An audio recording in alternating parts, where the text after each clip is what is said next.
Bonjour à tous, bienvenue de nouveau sur la chaîne du triathlon en partenariat avec la SUM Academy. Donc aujourd'hui on va parler de comment construire son entraînement, sa séance en natation. On va partir sur différentes thématiques. Alors on va commencer évidemment toujours par un échauffement.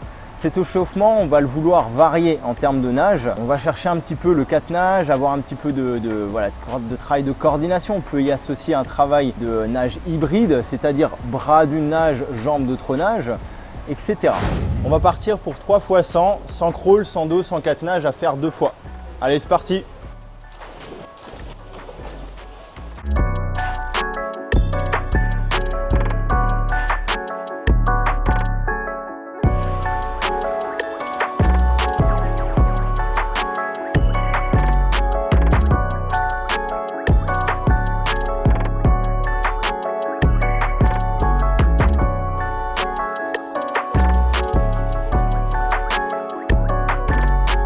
Après ce travail de 4 nages, on peut évidemment repartir sur du crawl, chercher à placer sa nage bien techniquement. L'idée c'est d'être sur une certaine lenteur, voilà, de ne pas mettre d'intensité, d'être bien lent, de poser sa nage comme on dit, d'avoir un aspect vraiment bien technique. Après son échauffement, on peut le compléter par un travail de jambes. Je sais que c'est une partie peu appréciée des triathlètes. Par ailleurs, c'est vraiment primordial de travailler ses jambes en triathlon pour différentes raisons.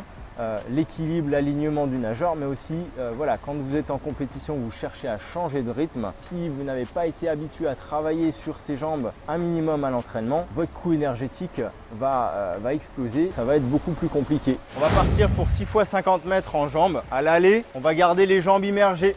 On descend bien sa cheville, on va travailler un petit peu en amplitude, en résistance. Les jambes tendues, donc le mouvement il part bien de la hanche. Ok, on n'est pas en mode pédalage. Sur le retour, légèrement progressif. On va en faire 2 en battement, 2 en ondulation et 2 sur le dos, sans la planche cette fois. Vous prenez à peu près 10 secondes de récup entre 1,50 et l'autre. Allez, c'est parti!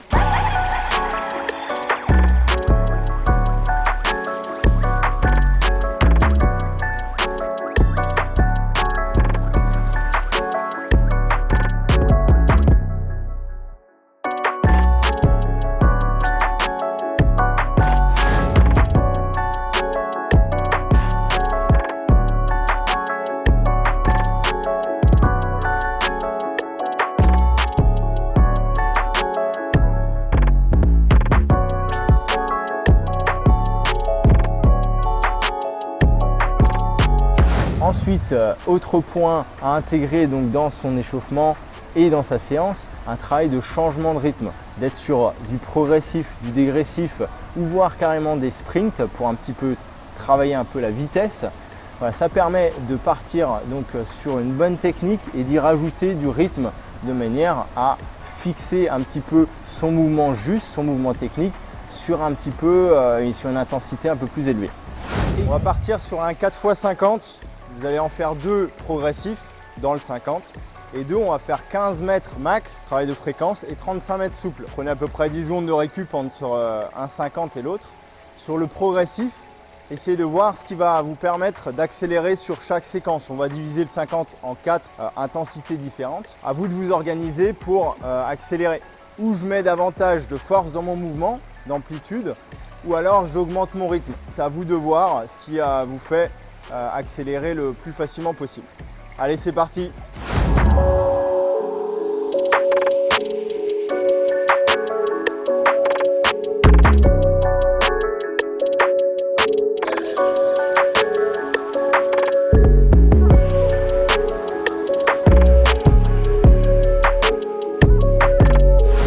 Autre partie qu'on va pouvoir intégrer donc de manière plus ou moins importante en fonction de son objectif de séance, la technique. La technique, voilà, plus on est tout dans la saison, plus on va peut-être lui accorder davantage d'importance.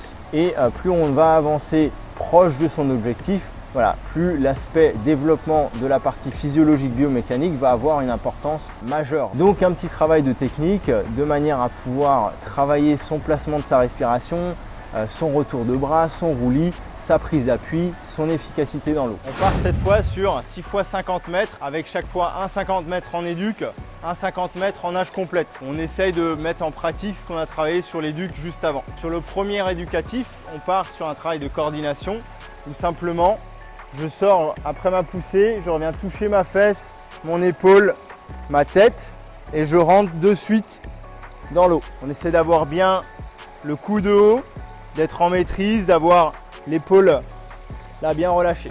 Allez, c'est parti.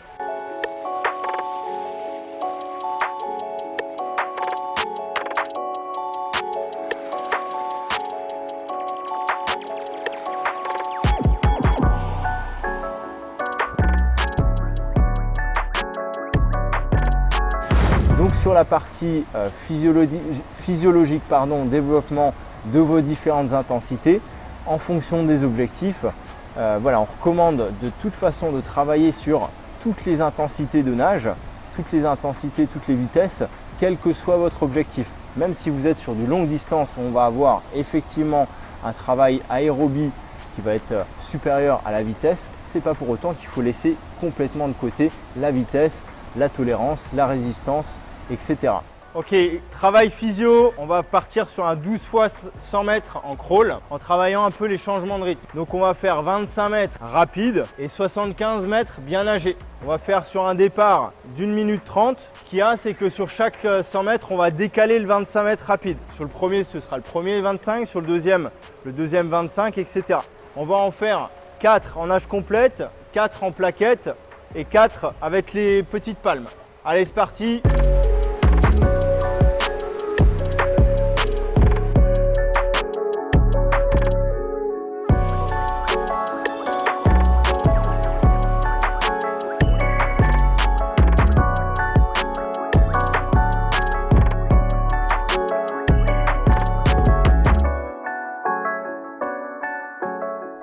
Enfin, après ce travail d'intensité, on va évidemment terminer sur un retour au calme. Donc personnellement, j'aime bien inclure du travail un dos à deux bras, voilà, pour bien respirer, se détendre, avoir un sens de rotation de ses épaules qui va être opposé à son mouvement de crawl qui a été énormément répété et pouvoir relâcher l'ensemble de la musculature. Ok, fin de séance, c'était bien. Maintenant, petite récup, 100 mètres, tranquille, dos à deux bras. Ok. Donc là, tout simplement, je pousse, je me détends tranquillement, soit avec les jambes en battement, en ondule ou un petit mouvement de brasse. Ok. Le but, c'est de bien trouver le relâchement dans votre nage.